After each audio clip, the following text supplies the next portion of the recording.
I'd like to introduce the author of Dragons and Butterflies and national, international drug campaigner, Shani Krebs. Shani, how are you doing? Great. So thank you so much for coming through to Twin Rivers this afternoon and doing your talk. We're all very much taken about what you had to say, and what really stood out very clearly was your strong message about cannabis and the effects that has on people and the amount of denial there is nationally on this. Well, the sad thing is that a lot of the kids are under the misconception that marijuana is a herb. As far as I'm concerned, it is a mind-altering substance.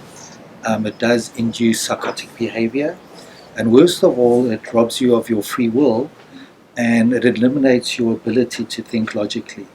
And in addition, marijuana is a gateway to harder drugs, which I can vouch from personal experience how I was introduced to other drugs through cannabis, marijuana, dacha, weed, whatever you want to call it. And the problem is today it's so much more accessible for the kids. I mean, you have drug dealers actually prowling on the kids. So my message is very clear. Marijuana is a drug.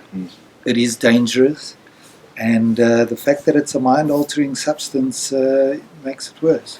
I mean, it's such a big cash crop here in South Africa. So the problem is made worse by people growing it in all sort of corners and sort of small outlets and so on. It just makes the situation even worse. Well, also the problem is that a lot of countries are legalizing it, but that is for medicinal purposes. Whether it's going to prevent people from being addiction, I mean, we don't know that. But I think that it's sending the wrong signal to the kids. If it is for medicinal purposes, it would obviously have an age restriction on it, or for people with terminal disease. So the kids have to become aware of the dangers.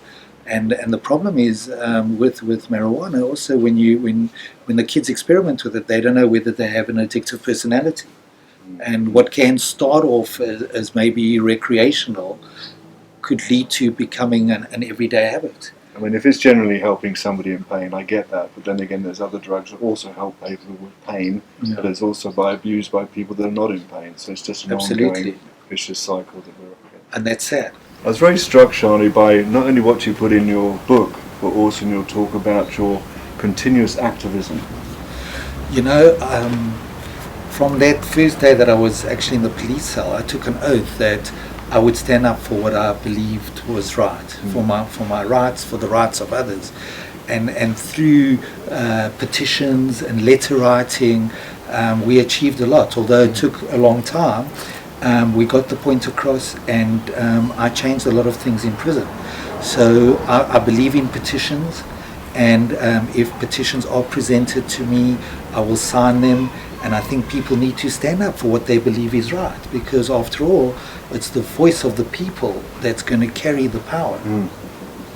I'll certainly think longer and harder about petitions next time one comes up on my email, because they tend to come through. We tend to think, well, everybody else is going to sign it, and leave the dirty work for everybody.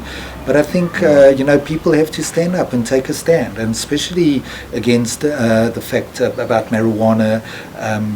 Sending this wrong message, and for other things, other human rights violations. And because of that effort that you made, that you're sitting here today and being able to spread the message to other people. Absolutely. I mean, if I hadn't petitioned all those human rights organizations, I would still be languishing in a Thai prison.